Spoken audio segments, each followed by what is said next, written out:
Assalamualaikum warahmatullahi wabarakatuh.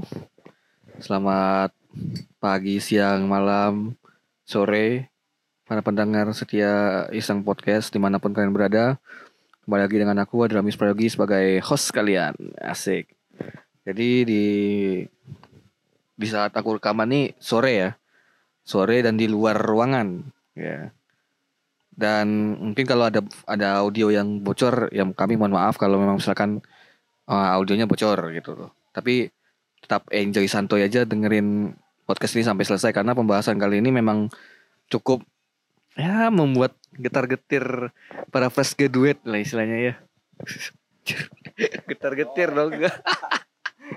Oke, jadi di depan gue ini sekarang ada salah satu temanku dari kampus juga. Namanya bisa dibilang David ya. David. Nama panjang? Gak usah David aja. Ntar kepanjangan dong. Ya Allah. Jadi namanya David, dia satu fakultas sama aku di FMIPA WI juga. Dan ya dia merupakan lulusan dari, sebutin enggak kira-kira? Gak usah. Tapi dia kalau mungkin nanti seiring waktu nanti bakalan tahu. Ini anak prodinya apa ya? Nanti seiring pembicaraan ini tahu bakalan ya. Oke. Oke, ini mikrofonnya ini bolak-balik aja. Tapi kalau misalkan ada bunyi kesak-kestuk, kita mohon maaf ya. Oke. Apa? Nih David nih. Sekarang lagi sibuk apa, Fit?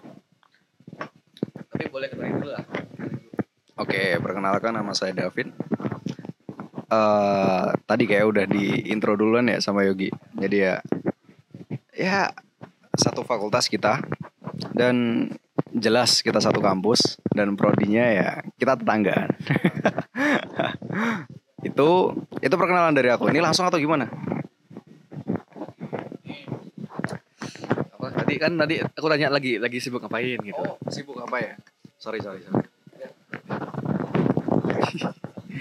Oke, kalau untuk saat ini sih sibuknya sih masih magang. Ya bisa dikatakan magang lah ya. Soalnya mau dikatakan kerja ya sepenuhnya belum kerja sih gitu kan. Cuman masih magang tepatnya di Prodian. Nah, Kampus lah ya. Ya di kampus aja. Magangnya di kampus. Magang di kampus. Itu periode magang 3 bulan. Dan kebetulan ini udah di bulan yang terakhir. Bentar lagi juga udah kelar, balik lagi ke pengangguran. Berarti istilahnya di sini posisi David udah selesai ya. Karena aku juga udah selesai juga, tapi aku kuliah lagi. David ini langsung magang, langsung kerja gitu kan. Nah, jadinya mungkin di sini tapi kalau kau biasa kalau kau dengar podcast tuh ya, itu kan biasa kadang aku bahas setelah kuliah tuh gimana, ada kayak kehidupannya tuh setelah kuliah tuh kayak gimana. Kan kalau kuliah kan misalnya ya kehidupan kayak pelajar pada umumnya lah ya, mahasiswa pada umumnya. Kalau setelah kuliah tuh kayak gimana, mungkin perjalanan karirnya seperti apa kok, walaupun kita sebagai fresh graduate gitu loh. Ada mungkin kalau misalkan kalau udah agak tua-tuaan sedikit, aku bakalan cari yang lain gitu, cari narasumber yang lain yang udah mungkin 3 tahun 4 tahun lulus kuliah gitu kan, istilahnya gimana gitu kan ya. Nah, jadi nanti bakalan tahu latar belakangnya David seperti apa nanti di pembicaraan selanjutnya. Oke. Sekarang kemarin kan kau sempat ini ya, magang ya. Ini sekarang magang kan? Ya, magang. Nah, bisa cerita enggak maksudnya awal kau magang kayak gimana? Awal kau maksudnya bingung mau setelah kuliah nih mau ngapain gitu. Pastinya ada dilema lah sedikit lah istilahnya. Pas datang tawaran dari pemberi magang ini gimana gitu. Oke. Siap. Oke, jadi gini ya. Mungkin kalau seumpama bagi kalian yang mengenal yang namanya selama kuliah diperbanyak organisasi, itu menambah relasi. Mungkin itu bisa menjawab pertanyaan, tapi nggak 100% benar gitu kan.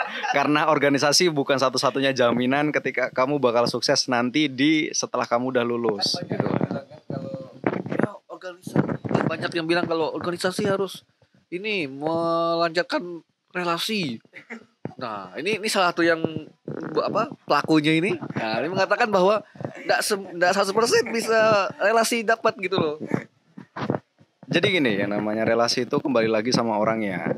Jadi nggak sepenuhnya itu kata-kata. Ketika kita udah mengikuti banyak organisasi terus kita banyak relasi, ya kalau kita nggak bisa memanfaatkan relasi tersebut juga buat apa gitu kan? Sama aja zong gitu kan. Nah, jadi gini, perjalananku tuh dari awal itu ya gara-garanya dari organisasi juga, tapi nggak sepenuhnya benar. Soalnya ya karena itu emang karena panggilan butuh dari lembaga ini. Jadi kayak gimana ya?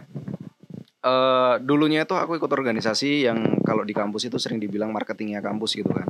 Ya maklum kita dari universitas swasta, bukan negeri yang tiba-tiba itu langsung dapat mahasiswa gitu kan.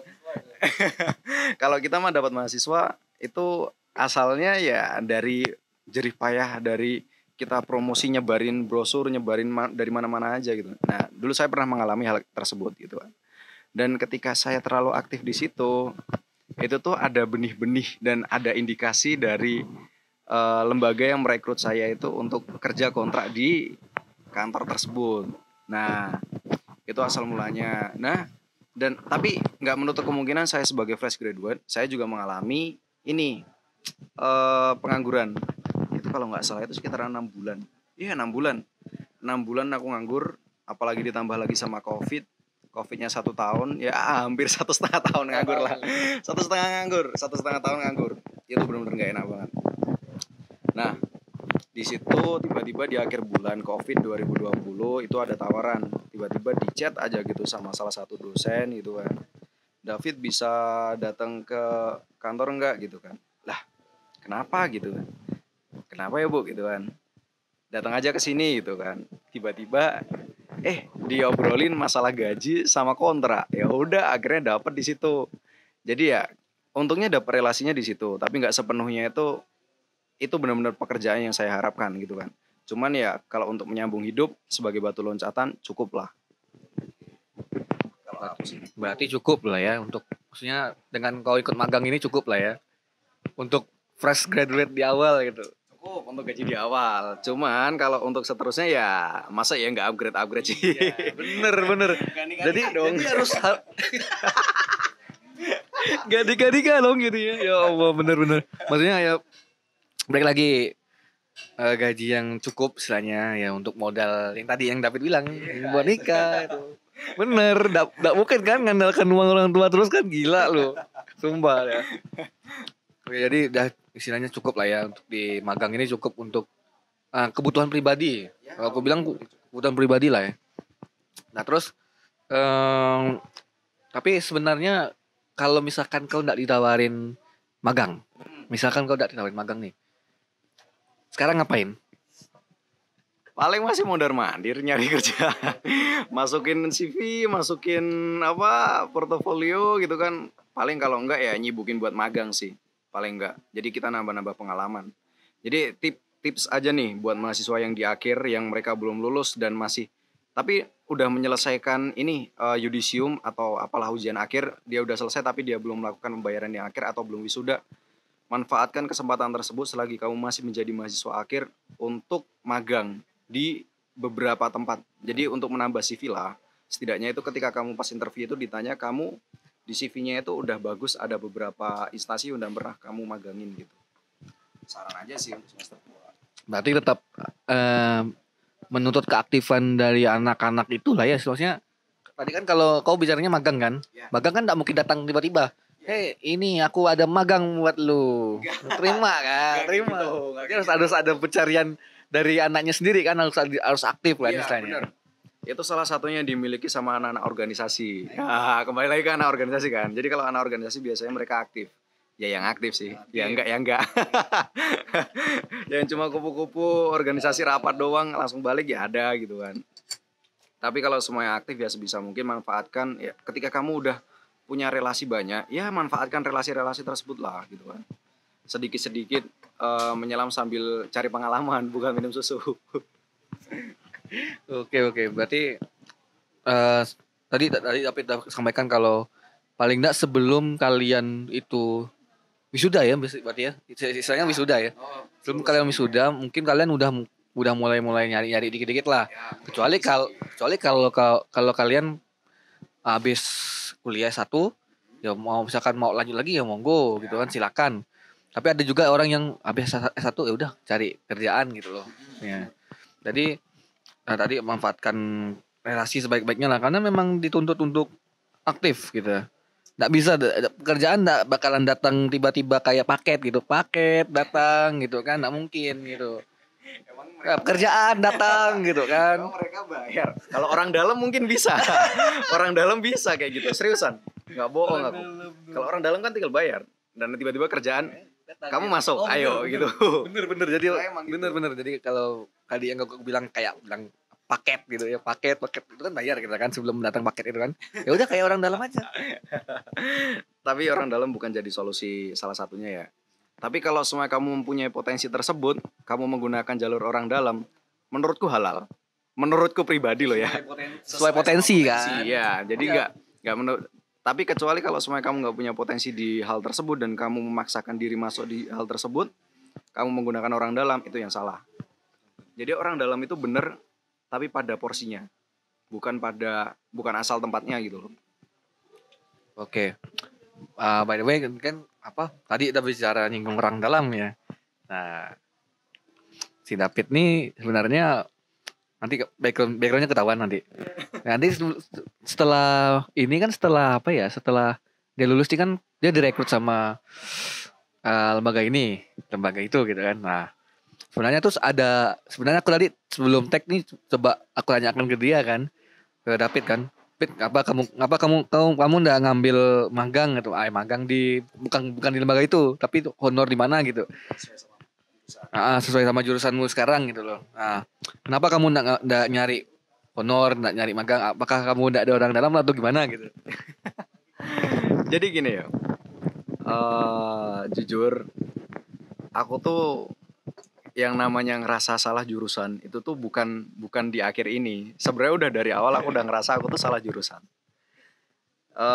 Sedikit clue aja ya, jurusanku tuh sebenarnya baik dan itu sebenarnya bisa jadi menantu idaman juga, promosi juga, sorry. Jadi gini,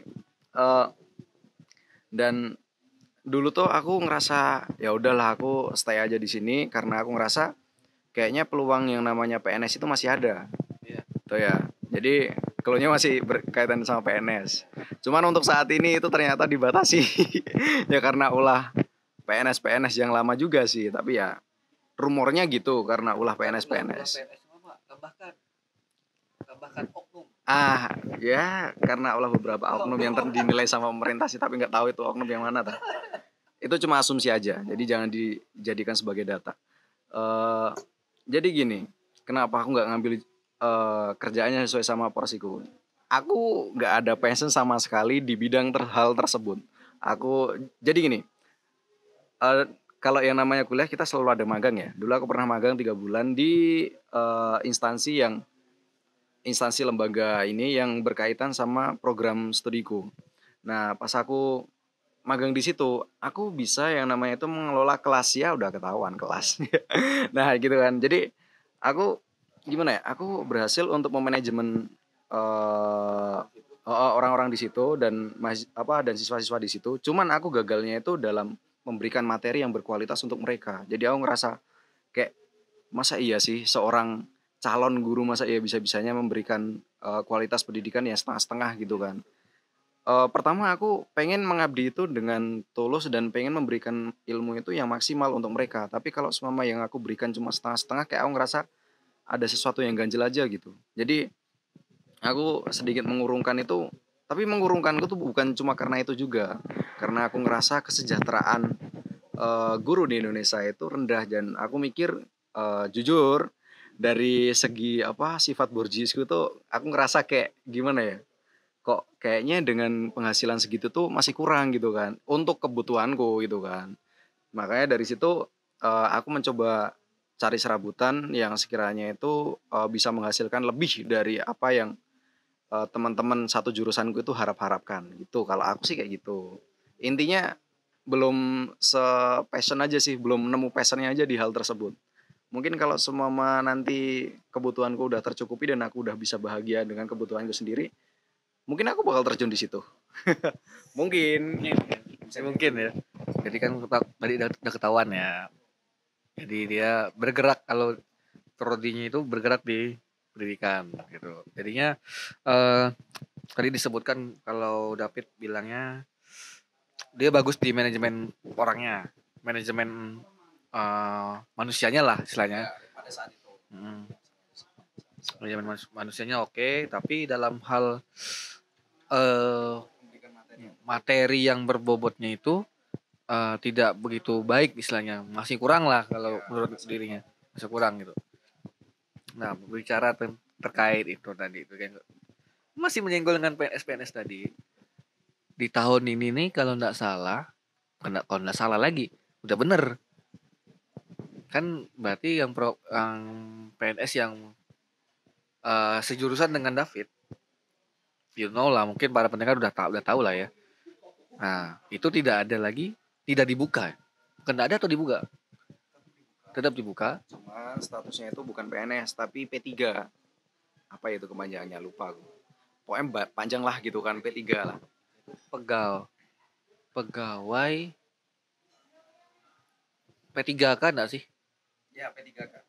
Pegawai dan kayaknya tuh kontrak pokoknya. Udah, sip. Si intinya tuh pegawai kontrak lah kalau kasarnya ya.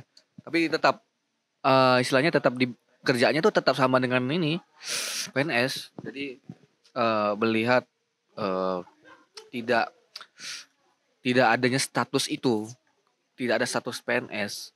Nah, kalau menurut kau nih Pit, benar nggak sih pemerintah tuh kayak kok langsung blek nutup jalur itu gitu loh? Kenapa langsung blek nutup jalur itu? Kenapa enggak setengah-setengah dulu, misalkan daerah, bukan daerah sih, tapi kayak umur yang sekian sampai sekian yang udah mengabdi lama dinaikkan sedikit, yang masih baru diperdayakan misalkan gitu. Udah langsung blok semuanya ini sama gitu, kontrak semuanya gitu.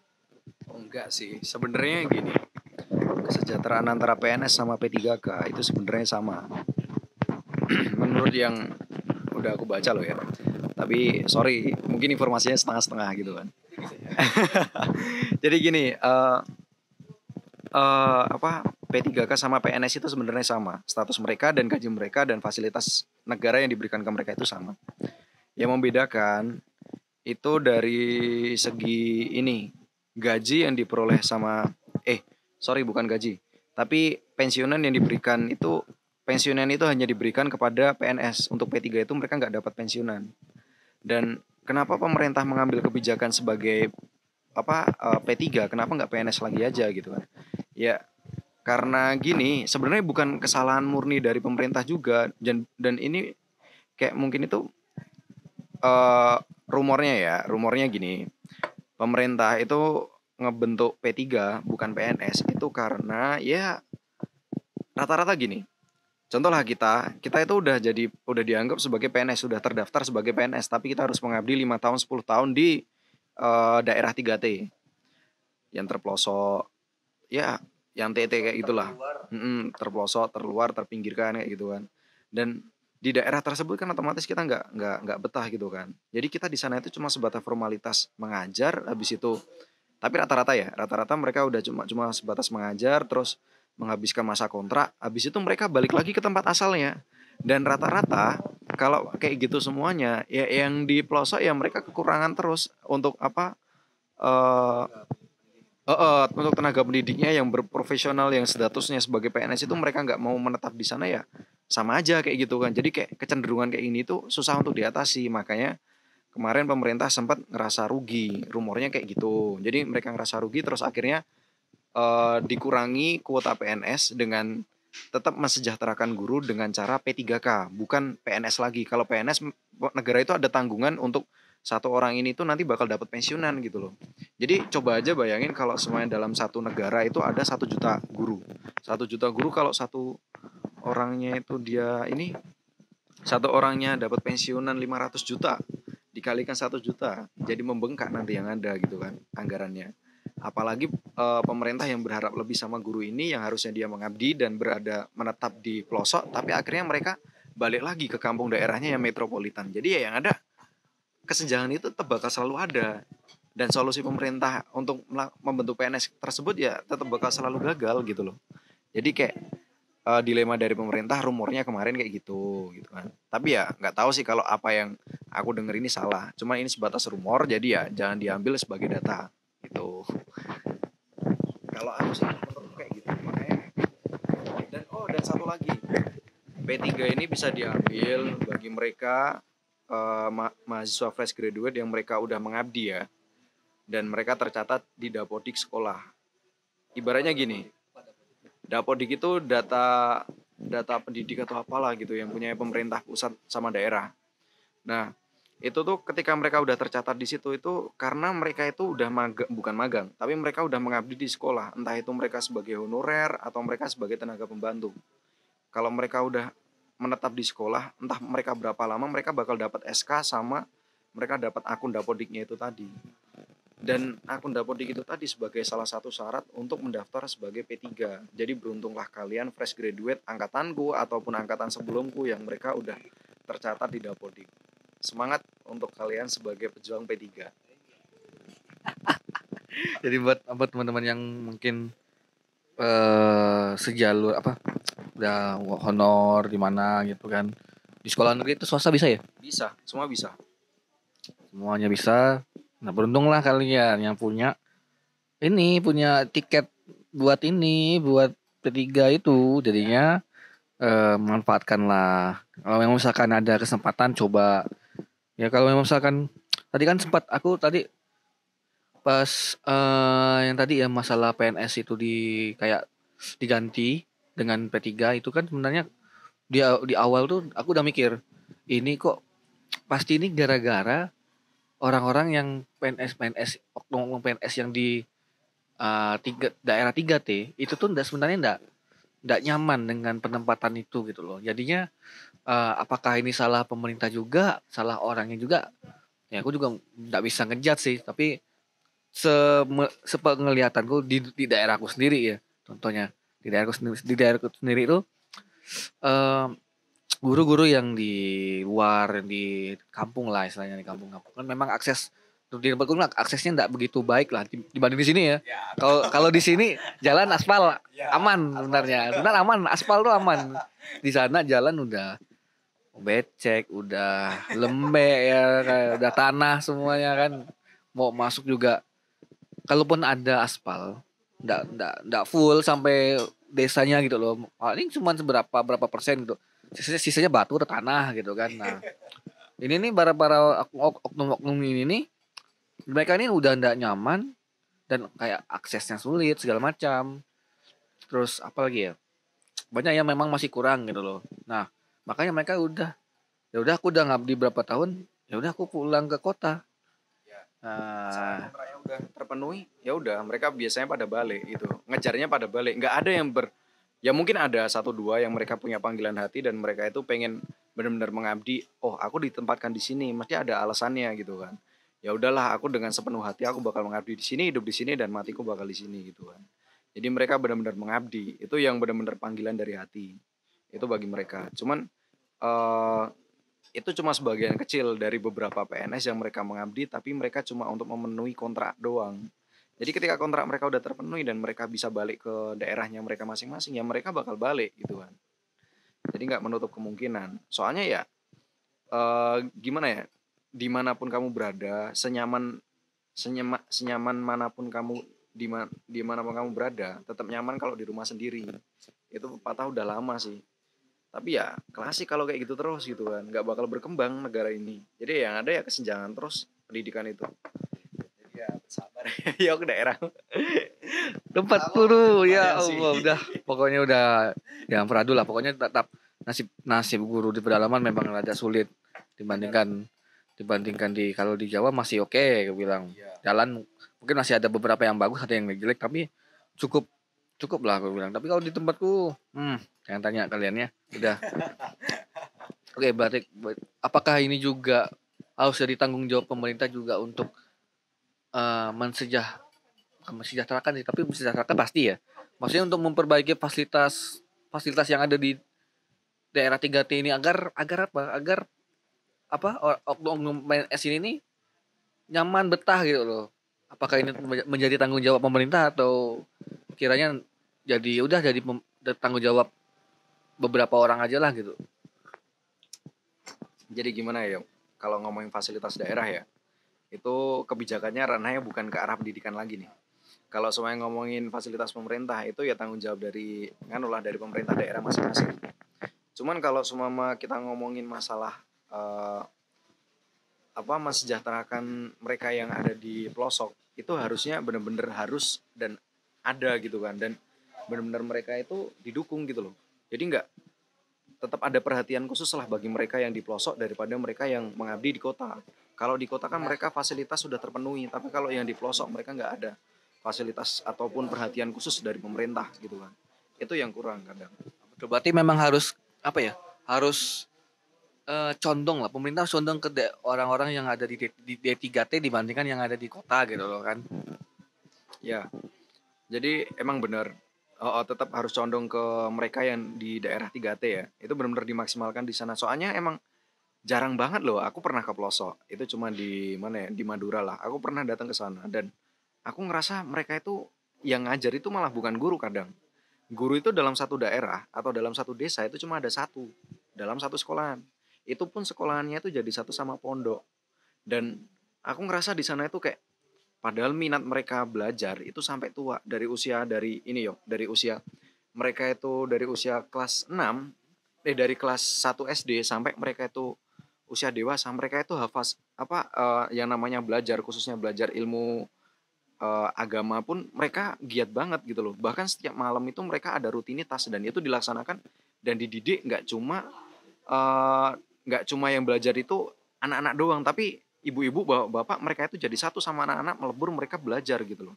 Jadi aku ngerasa kayak, tapi ya itu tadi kembali lagi yang namanya pelosok, yang namanya aset dan fasilitas daerah itu ya emang kurang memadai. Orang di sana yang namanya aspal itu bisa dihitung jari gitu kan. Cuman ya itu tadi, walaupun ada aspal, di situ kualitas aspal nggak sebagus kualitas aspal yang ada di kota, yang bener-bener itu jalan-jalan kabupaten atau jalan provinsi gitu kan. Jadi kalaupun ada aspal ya paling ya di tengah kolam ikan gitu kan. Kalau nggak di kanan kiri itu kolam ikan, batu gitu kan. Jadi udah biasa hal kayak gitu.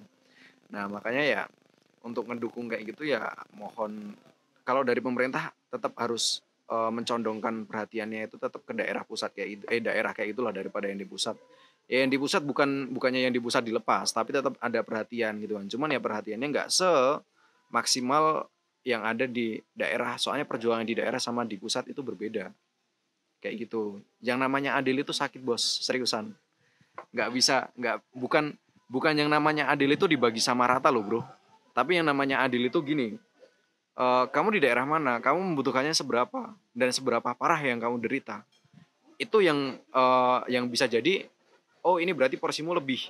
Jadi bukan porsinya itu sama gitu kan. Kalau semuanya dari sampai besok ke depan porsinya sama terus ya kasihan yang di pelosok dong kalau kayak gitu caranya.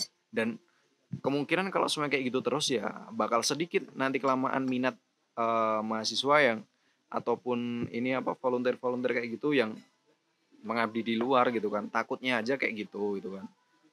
Jadi ya tetap semangat lah kalau menurutku. Semangat lagi. Ya, semangat terus aja. Semangat terus aja nih. Semangat terus.